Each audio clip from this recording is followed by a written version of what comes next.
이런 제목으로 말씀을 드리고자 합니다. 느헤미야서가 쉬운 듯 하면서도 또 우리에게 어려운 말씀이지만 우리의 삶에 적용해 보면 참 배울 것과 깨달을 것이 많은 메시지가 또 느헤미야서입니다. 느헤미야서 오늘 새벽에 묵상했던 부분을 보게 되면 예루살렘 성벽을 건축하는 것이 아무 방해나 공작이 없이 반대가 없다면 그저 쉽게 예루살렘 성벽을 어쨌든 세울 수 있겠죠. 그러나 반드시 우리가 하나님 일을 할 때나 선할 일을 할 때는 반대나 환난들이 반드시 있다고 생각하는 것이 틀림이 없습니다. 우리가 하나님 일을 하면 마귀가 절대로 그냥 두지 않습니다. 여러분들도 오늘 예배 시간에 와서 은혜를 딱 받고자 하면 마귀는 하나님 은혜를 못 받도록 만듭니다. 어떤 데는 딴 생각하게 만들고 어떤 데는 막 일이 피곤하고 육신이 피곤하게 만들어서 졸리게도 만들고 어떤 데는 그 말씀이 되게 집중되지 않게 만들기도 하고 또 주위의 시선들이 빼앗겨서 말씀의 핵심을 놓쳐버리게 할 때도 있습니다. 그래서 어쨌든 우리가 하나님 일을 하고 은혜 받고 섬기려는 반드시 반대가 있다는 걸 알고 우리가 항상 조심하고 주의하고 기도해야 합니다. 환난의 없기를 절대 바라지 마시고 환난을 이길 수 있는 힘, 지혜를 달라고 기도할 수 있기를 바랍니다. 제가 아까 늘 잊어버려서 헌금을 올려주시는 분이 그냥 올려주면 이 잃는 사람이 힘이 들어요. 그래서 이름별로 딱 올려놓으면 한 번만 쭉 하면 될 건데 이걸 그냥 쭉 올리면 어떤 사람은 계속 여러 번 읽어야 되니까 헌금을 읽고 기도하는 사람이 힘이 드는 거예요. 간혹 가다가 제가 안에 빨래를 좀 세탁기에 끄집어 달라면 저는 그래 꺼내죠. 수건은 수건대로 한쪽에 모아주고 그다음에 상의 옷걸이 걸 거는 걸대로 좀 도와주고 집을 거는 집을 것대로 도와주면 그죠? 큰 바구니에 넣는 사람이 쉽잖아요. 그처럼 우리의 삶에도 그냥 무작정 한다고 되는 것이 아니라 어떻게 하면 우리가 이 어려움을 극복해낼 수 있는 지혜들이 필요하다는 말이에요. 산발락과 도비아 일당들이 예루살렘 성벽이 절반쯤 이제 완공되어 가자 그들이 드디어 몸이 달기 시작했습니다. 아니 아무것도 못할 줄 알았는데 그들이 30군데나 나누어서 저렇게 일사불란하게 아주 단시간 내에 힘을 합치고 마음을 합치고 뜻을 합쳐서 예루살렘 성벽 공사를 절반에 해낸 걸 보고 그들이 굉장히 충격을 받았습니다. 도전을 받았습니다. 상대가 별것 아니라고 생각했는데 그들이 단합되고 뭉치니까 엄청나게 무서운 적이라는 사실을 깨닫고 난 뒤에 저들이 성벽을 다 건축하기 전에 그들을 무너뜨려야 되겠다 생각을 가지고 그들로 하여금 그들을 무너뜨리기 위해서 비웃음의 전략을 사용합니다. 이것들 아무것도 아니야. 여기 올라가도 성벽은 무너질 거야. 다 짓지 못할 거야. 그렇게 막 너희들이 하루하고 일할 것처럼 그렇게 일하다가는 다 지쳐버리고 말 거야. 그래서 계속해서 그들로 하여금 자신의 무능함과 무지함을 계속해서 그들로 하여금 말하게 함으로써 그 속에 스스로 자포자기하게 만듭니다. 그리고 산발락과 도비아 일당뿐만 아니라 아라비아 사람들과 앗소 사람들과 더불어서 함께 힘을 합쳐가지고 그들이 일시에 아무도 모르는 사이에 아무도 깨닫지 못한 사이에 공격하려고 합니다. 그러므로 안 그래도 성벽을 건축하는 것이 힘들고 어려웠는데 이제는 적의 공기에 대비해야 되는 것까지 신경을 써야 되니까 이중삼중에 더 힘들고 어려워졌습니다. 자, 그런 가운데 이 느헤미야가 어떻게 이스라엘 백성들을 다독거리면서 어떤 지혜와 힘을 모아서 예루살렘 성벽을 건축해 가는가? 이것은 마치 오늘 여러분들이 가장으로 또 아버지로 엄마로서 우리의 삶이 여러 가지 환란이 있을 때 어떻게 가족들이 힘을 뭉쳐서 우리가 이걸 돌파해 나갈 수 있을 것인가? 또 여러분들이 직장에서 교회에서 각자 맡은 일이 있잖아요. 그 맡은 일을 이루고 가기 위해서 어떻게 주위 사람들을 따독거려서 어떻게 지혜를 모아서 어떻게 힘을 모아서 이 모든 난관을 극복해 나갈 것이냐. 이건 역시 우리가 성경을 통해서 도전을 받고 은혜를 받을 수 있다는 것이거든요. 어떤 사람이 장사를 하면 자꾸만 실패하게 되었는데, 그래서 이분이 장사를 잘하신 사람들의 글을 읽고 그 중에 도전받은 대로 한번 해봤더니 역시 잘 되더라는 겁니다. 그 중에 하나가 장사하는 사람들 중에 고객이 무엇을 시켰잖아요. 자, 예를 들어가 중국집이다 하면 짜장 2개, 짬뽕 하나, 탕수육 하나 이렇게 하면 주문을 받는 사람이 꼭 한 번 더 물어본다는 거예요. 짜장면 2개, 짬뽕 하나, 탕수육 하나 말하십니까? 이래 묻으면 그 집에는 장사가 잘 된다는 거예요. 팁도 간혹 준다는 겁니다. 그것을 책에 읽고 이 사람이 그대로 했더니 훨씬 더 고객의 주문들이 좋아지고 실수가 없더라는 겁니다. 저도 사무실에서 전화를 받으면 꼭 그렇게 하거든요. 전화번호를 불러주면 그냥 듣지 말고 그잖아 010-2537 그럼 2537-7789 7789 한 번 더 읽어주면 실수 적고 상대가 들을 때 기분이 좋아요. 왜요? 그 말에 집중해서 들어준다는 그런 마음이 들기 때문에 그렇습니다. 이처럼 우리가 성경에서 이거 느헤미야가 유다 백성들이 예루살렘 성벽을 재건했다. 그렇구나. 역사적 사실만 안다면 이건 우리에게 큰 힘이 되지 않습니다. 그러나 이것을 내 삶의 공간 안에, 내 삶의 지경 안에 들어와서 적용시키면 굉장히 우리들에게 주는 깨달음과 도전이 많다는 겁니다.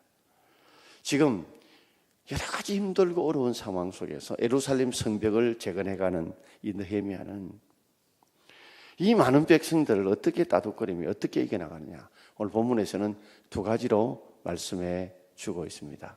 자, 첫 번째 제목을 같이 한번 읽어보겠습니다. 하나님을 붙들고 가족들을 생각하며 싸웠습니다. 오늘 우리 14절 말씀을 우리 함께 읽어보겠습니다. 내가 돌아본 후에 일어나서 귀족들과 민정들과 남은 백성들에게 말하기를 너희는 그들을 두려워하지 말고 지극히 크시고 두려우신 주를 기억하고 너희 형제와 자녀와 아내와 집을 위하여 싸우라 하였느니라. 아멘. 내가 돌아본 후에 그랬습니다. 지금 산발락과 도비의 일당들이 어떤 일을 할 것이라를 충분히 돌아본 후에 느헤미야는 일어나서 귀족들과 민정들과 남은 백성들에게 이렇게 말했습니다. 충분히 돌아보고 난 뒤에 그가 어떻게 대처해야 될 것인가, 그 판단이 있어서 그 판단을 이렇게 말한다는 겁니다. 이게 귀족들이라는 것은 그 당시에 상당히 힘을 가지고 있고 돈을 가지고 있는 어떤 권력자들로 생각할 수 있고, 민장은 이제는 방백으로 말하는 관리들, 백성의 관리들, 그리고 나머지 백성들, 그렇게 지금 느헤미야 때는 보면 귀족들, 그다음에 민장들, 그리고 백성들, 이렇게 세 구조로 느헤미야는 이야기를 하고 있습니다. 그러면서 그들에게 너희는 그들을 두려워하지 말고 그랬습니다. 지금 느헤미야는 두려워하고 있거든요. 왜요? 이스라엘 백성과 느헤미야 두려워하고 있어요. 왜? 그들이 힘을 뭉쳤어요. 그리고 일시에 공격온다를 알았기 때문에 그들이 전쟁에 대한 두려움, 이전에 패배했던 것에 대한 악몽들이 있잖아요. 그럴 때 느헤미야는 그렇게 말합니다. 너희는 그들을 두려워하지 마라. 산발락과 도비의 일당들, 연합군들을 두려워하지 말고 지극고 크신 그런 두려우신 주님을 기억하고 그분을 생각하라.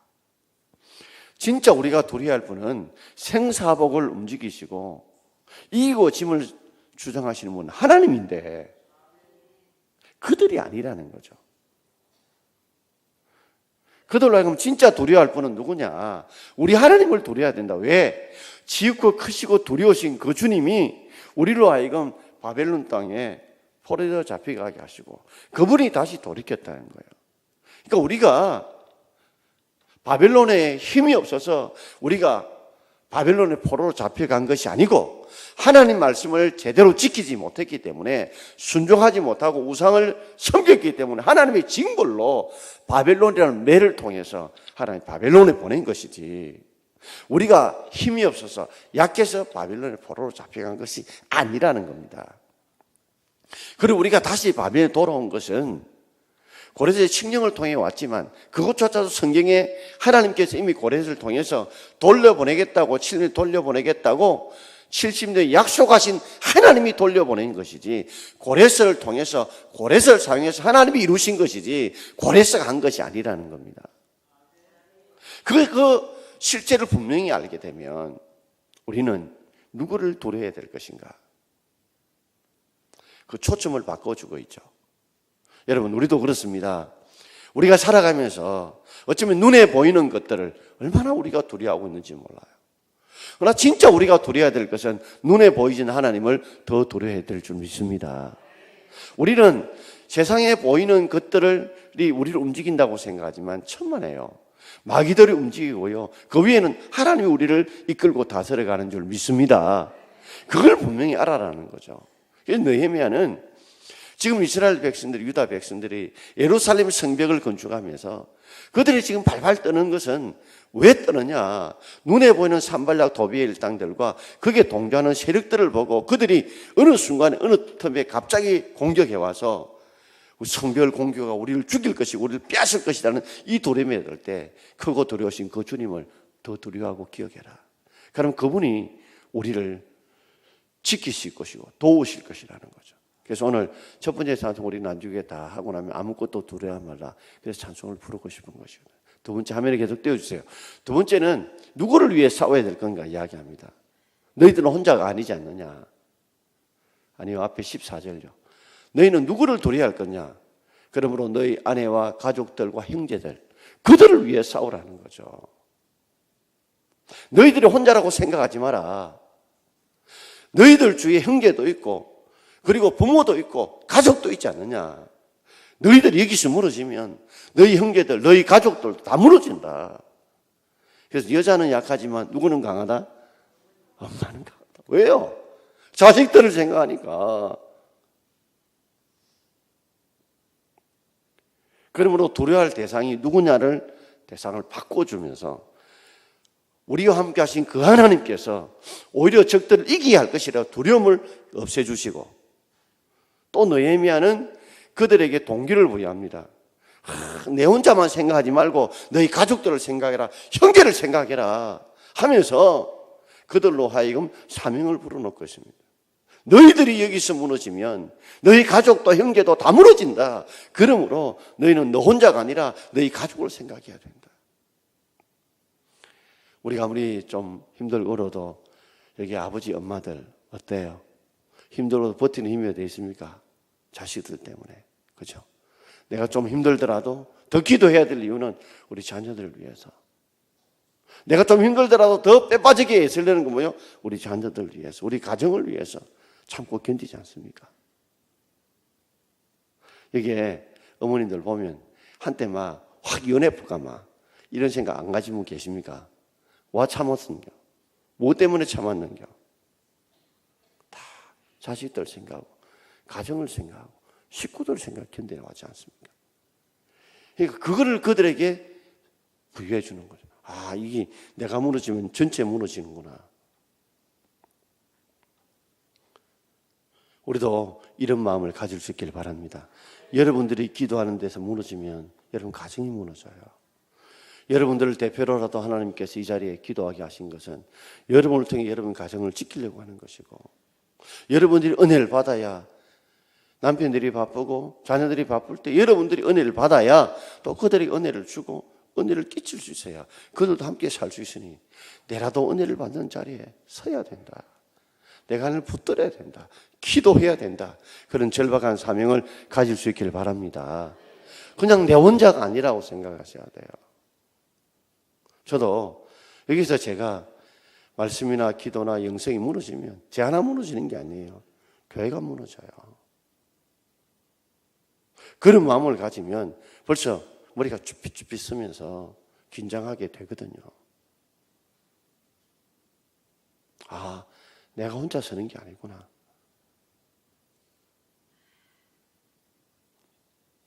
어떤 데는 되게 피곤하다고요. 그런 생각이 딱 오면 긴장이 쫙 되면서요. 힘이 쫙 나요. 마태복음 10장 28절 한번 봅시다. 몸은 죽여도 영혼은 능히 죽이지 못하는 자들을 두려워하지 말고 오직 몸과 영혼을 능히 지옥에 멸하실 수 있는 일을 두려워하라. 예수님도 그래 말했죠. 몸만 죽이는 자들, 그들을 두려워하지 마라. 영혼은 능히 죽이지 못한 자들 두려워하지 마라. 오직 그러나 뜻이거든. 그러나 진짜 두려워 몸과 영혼을 능히 멸하실 수 있는 하나님을 두려워하라 하는 거예요. 여러분, 우리 신앙이 눈에 보이는 것들 두려워하지 않고 진짜 하나님만 두려워하면요, 우리 그 두려움은 온전한 두려움이 됩니다. 그러면서 하나님의 도움을 받을 수도 있고 믿음으로 바로 살아갈 수 있고 흔들리지도 않을 수 있어요. 그런데 우리는 엉뚱한 거 더 두려워하거든요. 진짜 하나님을 두려워하게 되면 하나님이 우리 먹을 것, 입을 것 모든 걸 챙겨줄 줄 믿습니다. 자꾸만 세상 것들을 더 두려워하고 세상 것에 더 매달리니까. 그러니까 진짜 마치 야구로 말하자면요, 딱 배트에다 공을 딱 맞춰야 돼. 자꾸 헛발질하고 헛손질하는 거와 똑같다고요. 예수님도 그렇게 말하잖아요. 몸만 죽이고 영혼은 못 죽이는 그런 자 두려워하지 말고 몸과 영혼을 함께 죽일 수 있는 그 하나님을 정말 두려워하라는 거죠. 참새 한 마리도 하나님의 뜻이 아니면 떨어질 수 없다는 겁니다. 자, 15절 같이 읽어봅시다. 우리의 대적이 우리가 그들의 의도를 눈치챘다함을 들으니라. 하나님이 그들의 꾀를 피하셨으므로 우리가 다 성에 돌아와서 각각 일하였는데, 우리의 대적이 우리가 그들의 의도를 눈치챘다함을 들었다. 그들이 11절에 지도새도 모르게 갑작스럽게 기습 공격해서 이 성벽 공사를 무너뜨리려고 계획을 다 세워놨는데 느헤미야를 통해 하나님께서 알게 하신 거예요. 그래서 느헤미야가 이걸 이렇게 고백해요. 하나님이 그들의 꾀를 뭐하게 하셨다? 피하게 하셨다. 하나님이 그것을 보게 하시고 알게 하시고 깨닫게 하신 것을 내가 보고 알고 깨달았다, 그렇게 표현하지 않고 뭐요? 하나님께서 나에게 은혜를 주셔서 그들의 꾀를 피하게 하도록 만드셨다는 거죠.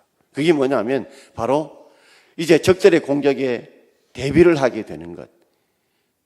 그들이 지도새도 모르게 공격에서 무너뜨렸는데 느헤미야가 그들의 공격을 언제 할 것이라는 걸 알고 이제 성벽 공사를 하면서 중간 이상부터는 태세를 바꿉니다. 이전에는 막 성벽만 건축했는데 이제는 성벽만 건축하는 것이 아니라 뭐요? 적들의 기습 공격에 대비해서 모든 것을 준비하면서 공사를 진행해요. 그러니까 적들이 함부로 공격을 못하게 돼요.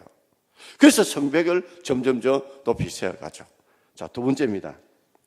마지막으로 그들이 한마음 한뜻으로 느헤미야와 백성들은 싸우게 되었는데, 우리 16절 한번 읽어봅시다. 16절입니다. 그때로부터 내 수하 사람들의 절반은 일하고 절반은 갑옷을 입고 창과 방패화를 가졌고 민장과 유다 온 족속의 뒤에 있었으며 그랬습니다. 그때로부터 저게 계략을 눈치채고 난 뒤부터는 느헤미야가 공사만 한 게 아니에요. 내수하의 사람이 절반은 뭐요? 공사 그대로 하고, 그 중에 공사하는 사람 보면 돌이나 짐을 나르는 사람이 있고 건축을 직접 하는 이 돌을 이렇게 쌓게 되는 이 사람들로 나누어서 일을 하게 되고, 또 절반은 어떻게 해요? 갑옷을 입고 창과 방패와 화살을 가지고 뭐요? 적의 공격에 뭐요? 대비했다는 거예요. 그러니까 예전 같으면 아무 준비 없을 것 같으면 그냥 공개했을 건데 이렇게 철저하게 준비를 하니까 이 산발레가 도배 일당들이 공격을 못 한 거예요. 근데 얼마나 힘들었을까요? 왜요? 이제는 전부 다가 공사만 하면 되는데 이제는 뭐 절반이 나누어서 그 공사를 다 해야 되니까. 그죠? 옛날에 한 사람이 하던 걸 뭐요? 두 사람이 하던 걸 한 사람이 해야 돼요. 그리고 한 사람 뭐요? 지켜야 돼요. 그러니 두 사람이 할 것을 갖다가 뭐요? 한 사람이 하니까 얼마나 공사가 힘들고 어려웠겠습니까? 자, 그 다음부터 17절부터 20절에 가게 되면 자세한 내용을 또 어떻게 공사하는지를 또 나와요. 하는 일을 같이 읽어봅시다. 성을 건축하는 자와 짐을 나르는 자는 다 각각 한 손으로 일을 하며 한 손에는 병기를 잡았는데 건축하는 자는 각각 허리에 칼을 차고 건축하며 나팔 부는 자는 내 곁에 서섰느니라. 내가 귀족들과 민장들과 남은 백성에 이르기를 이 공사는 크고 넓음으로 우리가 성에서 떨어져 거리가 먼저 너희는 어디로 쓰든지 나팔 소리를 듣거든 거리로 모여서 우리에게로 나오라. 우리 하나님이 우리를 위하여 싸우시리라 하였느니라. 아멘. 성을 건축하는 자와 짐을 나르는 자.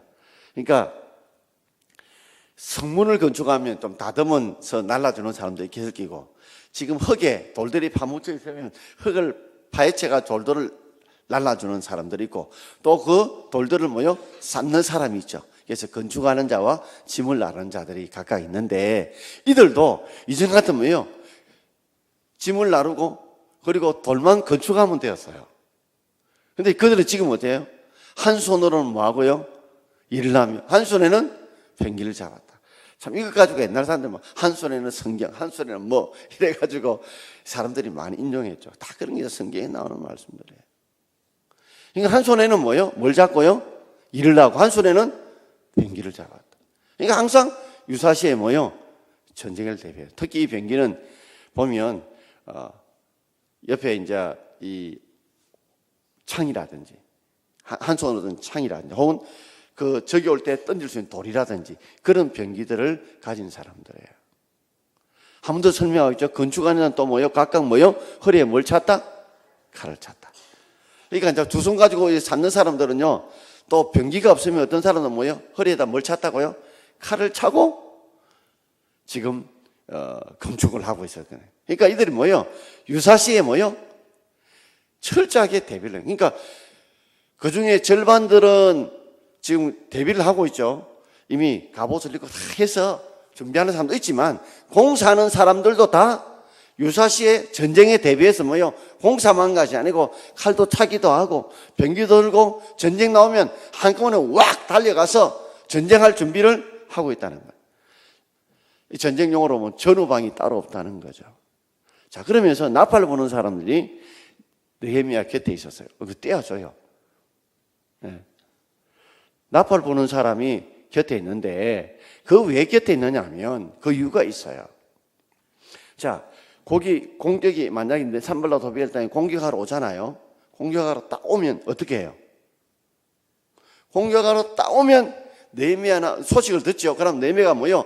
나팔 부는 자를 자기 옆에 딱 두게 해요. 그러면요, 빠빠 하고 막 크게 나팔을 양각 나팔을 부면 소리가 들려요, 안 들려요?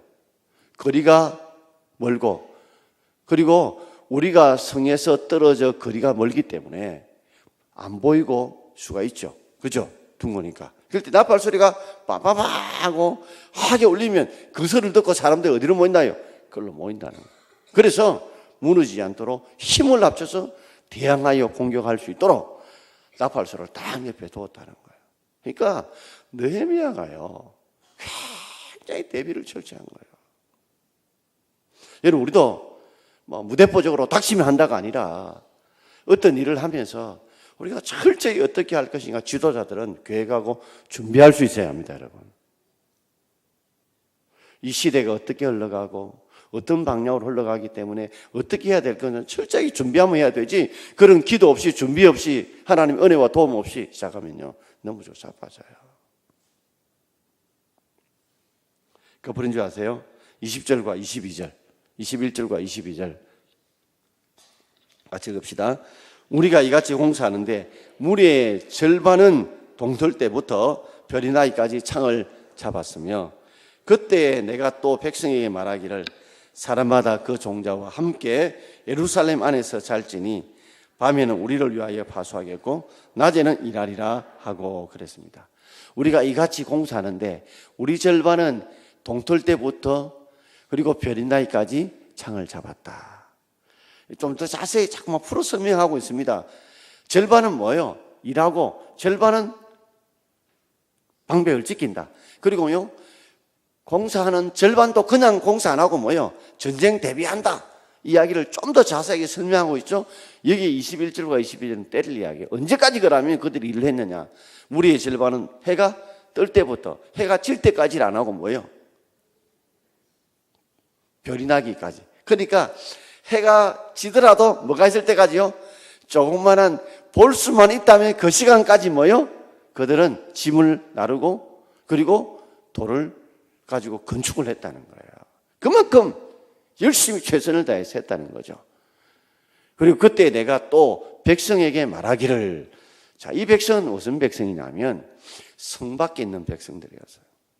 성 안에 공사하는 사람뿐만 아니고 이 공사가 워낙 동시다발적으로 많은 사람들이 하다 보니 성 밖에 있는 사람들도 그냥 둔 게 아니에요. 왜? 산발라 도비아 일당들이 거기에 첩자를 심을 수 있고 또 그들을 밤에 공격할 수 있으면, 그죠? 우리 같은 백성이 당한다면 그냥 있을 수 있습니까? 그래서 느헤미야는 성 밖에 있는 백성들조차도 이렇게 말했어요.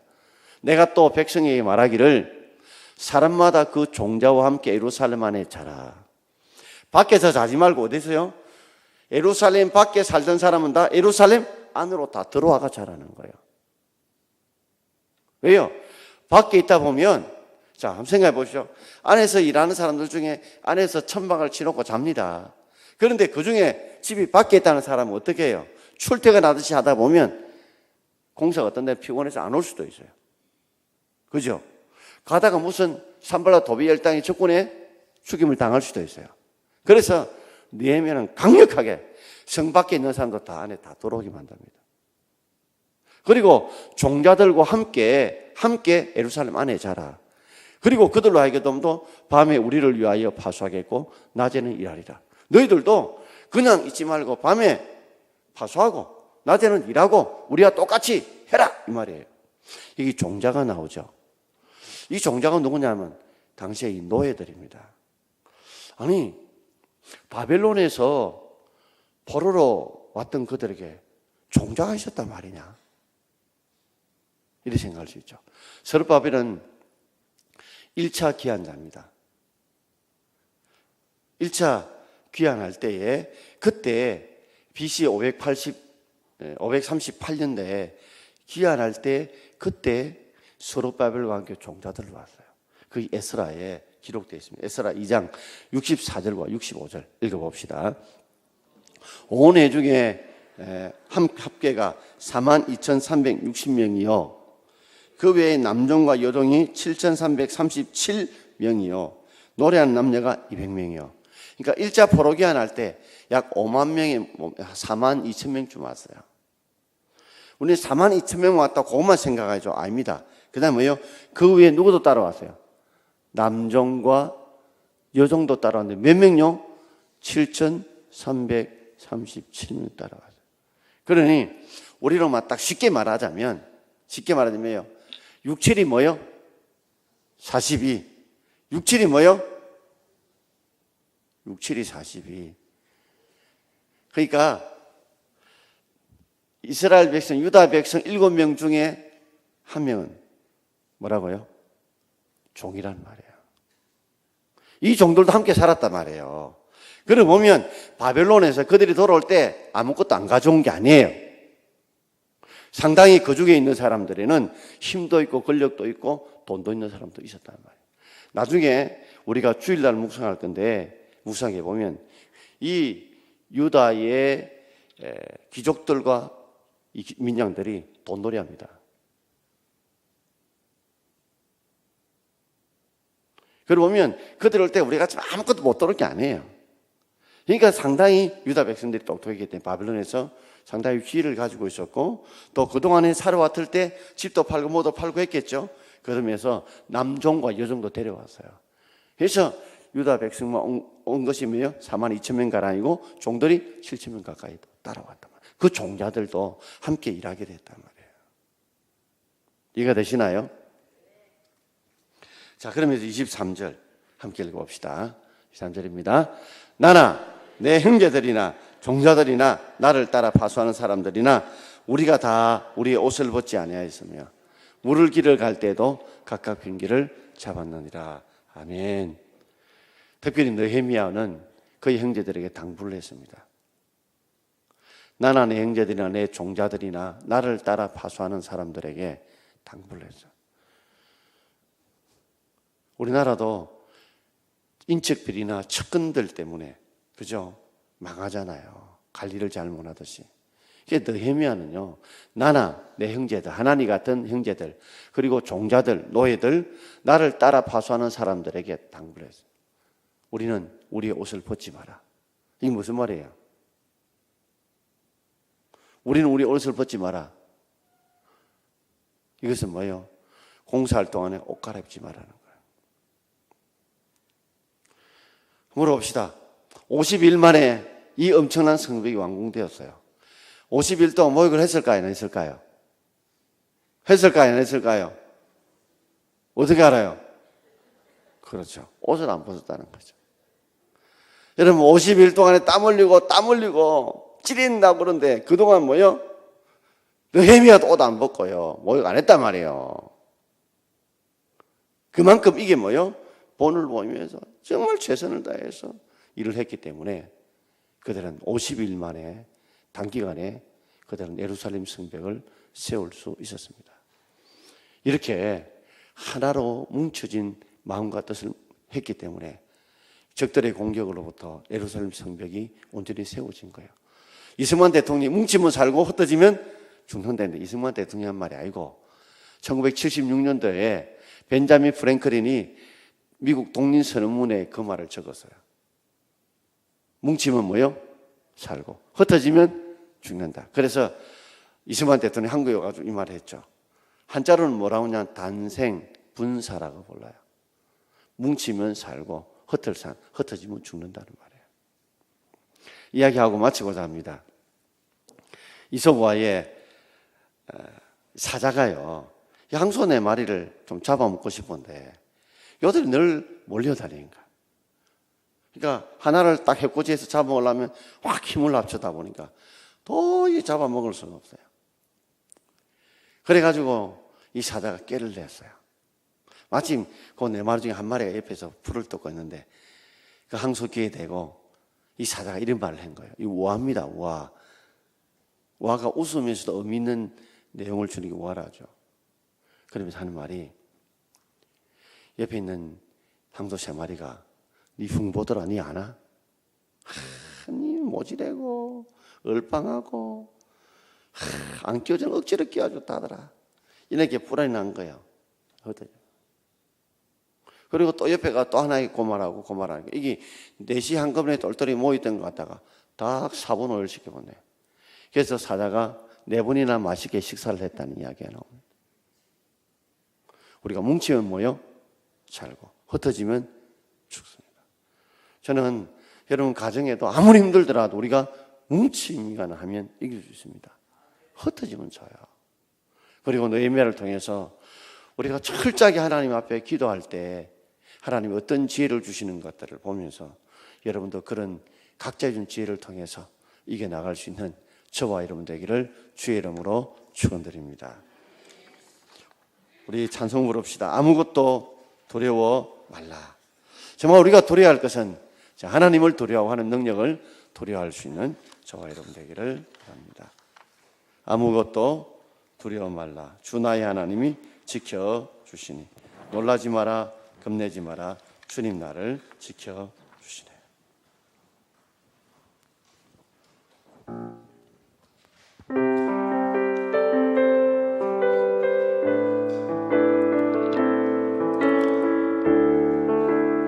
이 찬송을 부르면서 우리